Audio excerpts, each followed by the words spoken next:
Hello and welcome to another episode of Chuchu's Ranker. On this episode we're going to be continuing our albums of the year list. This time it's 1997. 1997 is a really good year, and yeah, this is kind of like the last great year of Britpop. 1998 and 1999 are kind of like the death rattle of Britpop, but this is still a full-fledged year of Britpop. So without further ado, let's be complete rankers and rank up a storm. These are my personal top 10 albums of 1997.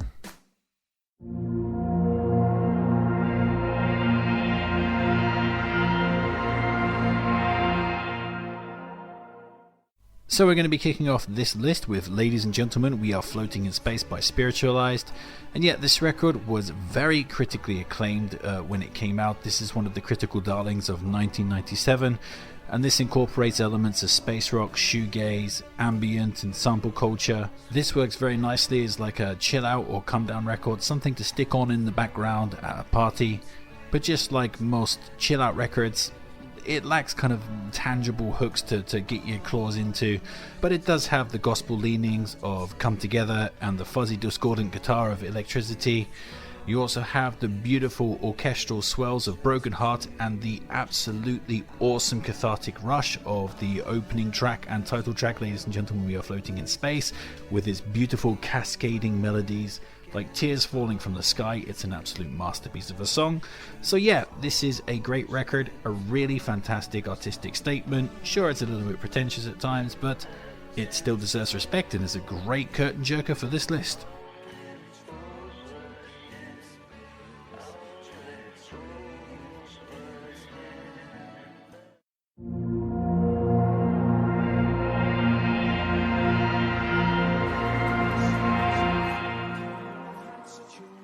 Next up we have It Doesn't Matter Anymore, which was the debut album by the Supernaturals, and yeah, this is just a really fantastic pop record start to finish. There are no bad songs on this, and this is one of those records that just captures that awesome juxtaposition of having really upbeat music with really kind of depressing dour lyrics. The lyrics on this are all about being heartbroken and breaking up and being depressed, yet it sounds like the brightest pop record ever made. It's absolutely fantastic. This does have some critical wallop behind it too. I mean, lest we forget that the lead single for this, Smile, won the Ivor Novello Award, and that kind of sums up the record. That is a song about smiling in the face of just defeat, smiling in the face of emptiness and depression. It's a really awesome track, and there are plenty of other great tracks on here. Lazy Lover and The Day Before Yesterday's Man are just pristine Britpop singles. Dung Beetle is really atmospheric, and I love that kind of really sad sounding guitar riff that ends the song. Really awesome stuff. Lovers Passed Away is just his epic ballad. So yeah, this is just an absolutely brilliant Britpop record, not to be missed.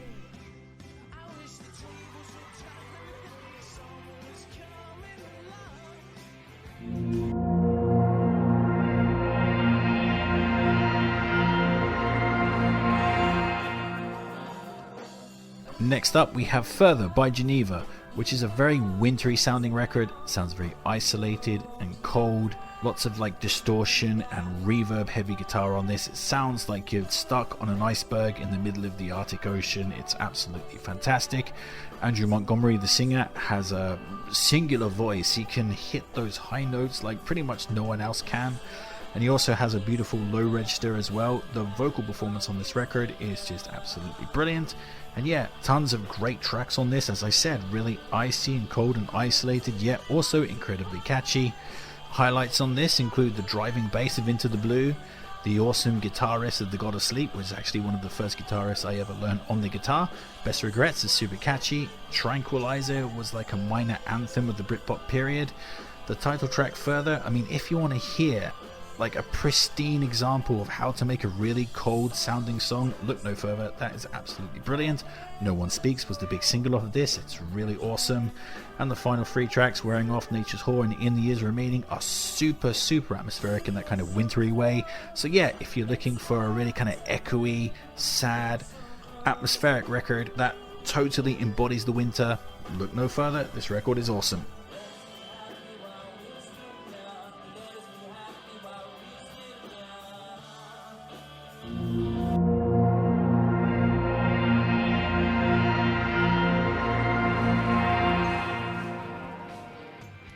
Coming in next, we have Songs from Northern Britain by Teenage Fanclub, which is arguably my favourite Teenage Fanclub record.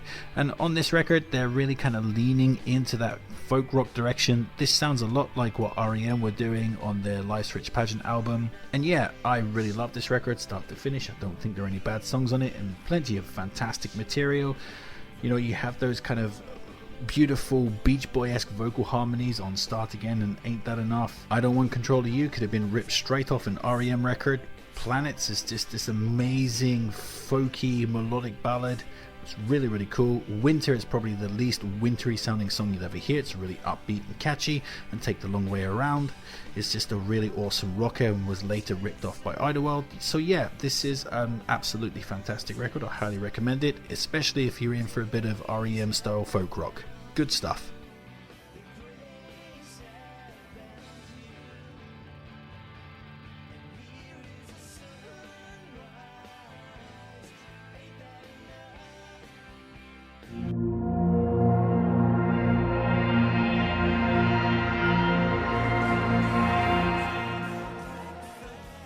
Next up, we have The Golden Mile by My Life Story. So, My Life Story are kind of like the bargain basement Cockney version of the Divine Comedy, and whereas the Divine Comedy's Neil Hannon probably grew up in a country manor drinking port and Bordeaux, My Life Story's Jake Shillingford probably grew up in the wrong part of Wapping drinking crystal cider in a local park. That said, this record is a genuine, beloved cult masterpiece. I love every single track off of this. I think this record is absolutely awesome and it's super nostalgic for me, and here you have tons of awesome pop songs and ballads.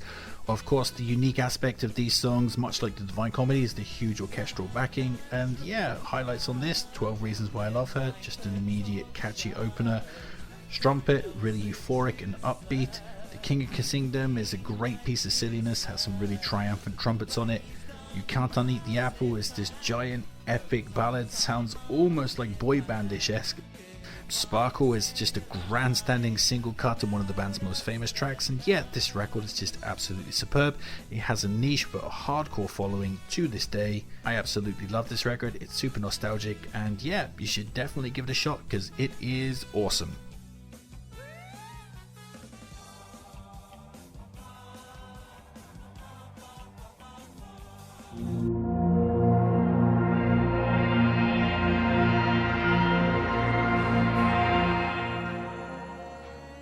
So we're going to be kicking off this top 5 with Good Feeling, which was the debut album by Travis, and on this record the band have yet to settle into that kind of miserablest sound that would dominate for the rest of their career, starting with their second album The Man Who, a sound that would go on to inspire like-minded bands like Coldplay and Snow Patrol. So I'm not really sure how much I should be glad handing Travis for creating that sound.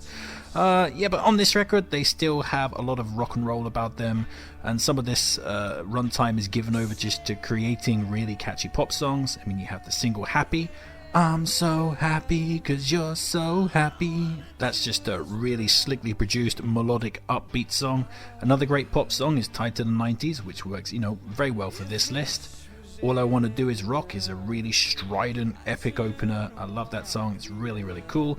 And of course, you do have tracks that indicate the direction that Travis would take. You have the beautiful ballad More Than Us, which was a huge hit, easily pointing the way forward for the next album, The Man Who. And the two closing tracks on this, Falling Down and Funny Thing. I've always loved that kind of echoey, dovetailing kind of melancholia on those tracks, like really awesome, especially the distortion that comes in on Funny Thing, really awesome moment. So yeah, I like this record a lot. I think it's a really great debut from Travis, easily one of their best albums.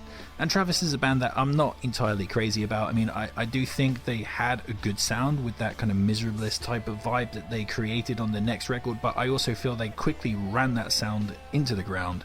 But yeah, this record, absolutely fantastic.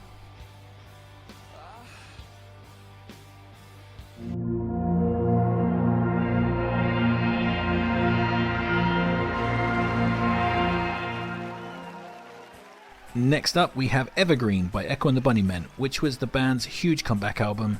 At this point, they had been away for 10 years, if you don't count Reverberation, and let's face it, who does?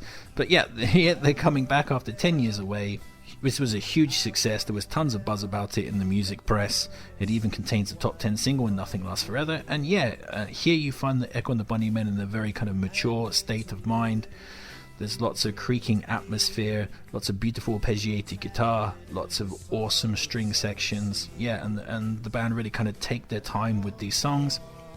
And if you've seen my Echo and the Bunnymen full ranking, and if you haven't, I strongly recommend going checking that out. But yeah, I was not entirely enthusiastic about this record, because I do think this has some problems when viewed in comparison to the Echo and the Bunnymen's best work. Like, this falls a little short if you compare it to Echo and the Bunnymen's best material. However, when you're comparing it directly with other records made in 1997, man, this really stands out. This really shines in this particular context. Yeah, and it's full of just really great tracks. As I already said, Nothing Lasts Forever was a huge top 10 single, and it's just a pristine, perfect Echo and the Bunnymen ballad. Don't Let It Get You Down and I Want to Be There When You Come. No matter how many times I have to say that title out loud, it always makes me laugh every single time. Anyway, those tracks are just Britpop classics as well. Evergreen, the title track with its stuttering Will Sergeant guitars, is really awesome. Just a Touch Away is just this epic ballad, really awesome as well. And Empire State Halo, a really pulsating piece of post-punk, really, really cool. So yeah, this is just a great comeback album from Echo and the Bunnymen, and easily one of the best albums of 1997.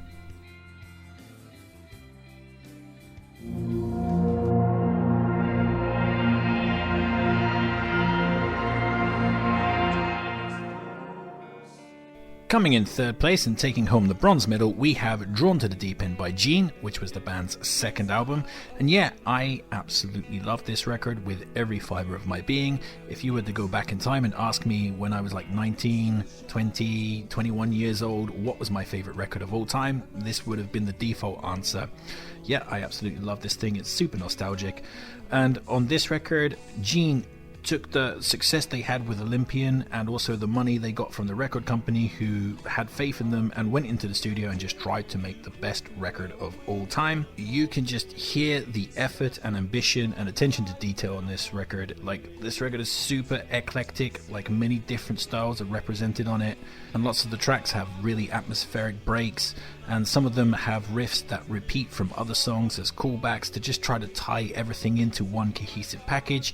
Again, attention to detail, a lot of effort is put into making this like an artistic marvel. I think they succeeded. Not everybody agrees with me. Yeah, and I love every single track off of this. Highlights include the stomping single Fighting Fit, just one of the catchiest singles of the 90s in my opinion. The dual mega ballads of Where Are They Now and Speak to Me Someone. The Elvis Presley aping We Could Be Kings is really, really cool. Especially love that stuttering guitar riff in the chorus. Save Me, I'm Yours. Beautiful blues guitar on that. Voice of the Father, straight up piece of snarling punk. And the closing track, Sub Rosa, just totally epic. Yeah, I love this fucking record, man. If you've not heard Drawn to the Deep End by Gene, you are missing out. Go check it out. It's chef's kiss. It's fucking awesome.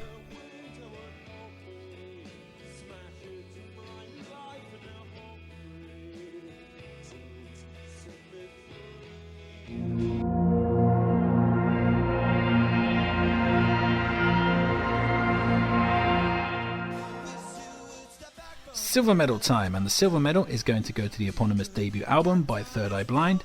So Third Eye Blind were a very influential band within the climes of American alt-rock, and very, very popular, but they were also critically dismissed and seen as, you know, really kind of uncool. However, I think this record is absolutely fucking brilliant. I mean, yeah, sure, does it have some filler on it? Yeah. Is the huge hit Semi-Charmed Life kind of annoying? Yeah. But are Losing a Whole Year, Jumper, How's It Gonna Be, Motorcycle Drive-By, and The God of Wine some of the very, very, very best songs of the 90s?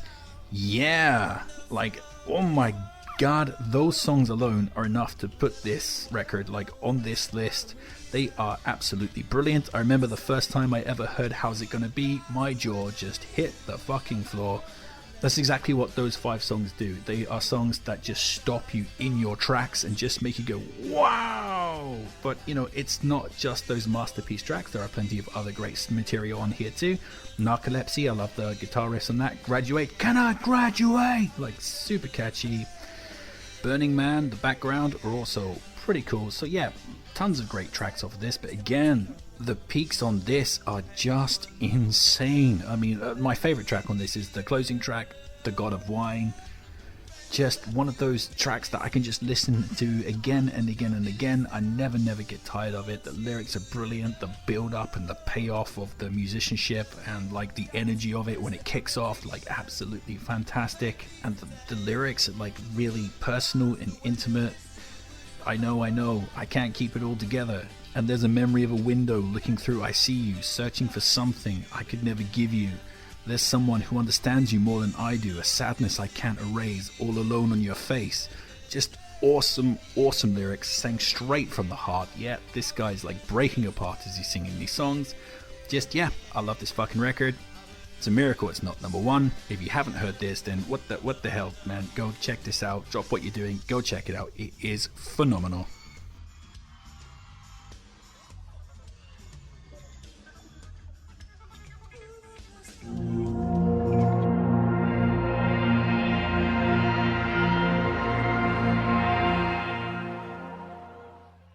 So here we are at the top of the mountain, and the gold medal for 1997 is, of course, going to go to OK Computer by Radiohead. I mean, this is an album that fundamentally changed the history of music. Before this album's release, music was one thing. After this album was released, it went in a completely different direction. But I mean, what is it that makes this record so damn good? I mean, yes, it's an art rock record, but there were other art rock records. I mean, in the same year, you had Blur with their eponymous album of art rock. How is this like better than that? And it's kind of hard to wrap your head around what exactly that this record does that's so different from other records. I think sonically, like, it's very spacious and very open. Like, there's kind of like a minimalism here, like almost like post-rock. Obviously, Radiohead would delve harder into post-rock, but here they're doing like post-rock with a more kind of pop sensibility to it. And you have things that you've never heard before. I mean, the glockenspiel riff on No Surprises. I'd never heard anything that sounded like that, you know, before it came out. Exit music for a film is so sparse, yet it explodes into almost like dub-style bass at the end of it. Paranoid Android has a kind of almost Bohemian Rhapsody style structure, yet turns it completely on its head just by being a completely miserable, depressing version of that. It's like Bohemian Rhapsody in the upside down world from Stranger Things. It's really awesome. But most importantly, this record is just full of songs that just get inside your ear and never leave. You never forget them.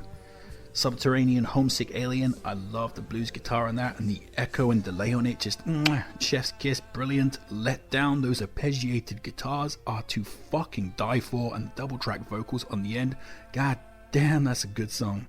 Karma Police, an absolutely fantastic single. Electioneering, really rampant and energetic. I love the drums on it. Yeah, just I could go through the entire track listing on this, but there's no point. You've heard OK Computer, you know what it sounds like. This record is an absolute fucking masterpiece, a singular record within the history of rock, and a record that everybody must hear at least once, twice or three times in their entire life, and truly one of the greatest records ever made in the history of music. So that's it. That's my 1997 list, but that might not be your list. Please sound off in the comment section and tell me all the masterpieces that I've missed. Like, share, subscribe, and all that other kind of YouTube jazz. Make sure to check back for my 1998 list, but most importantly, just keep on ranking.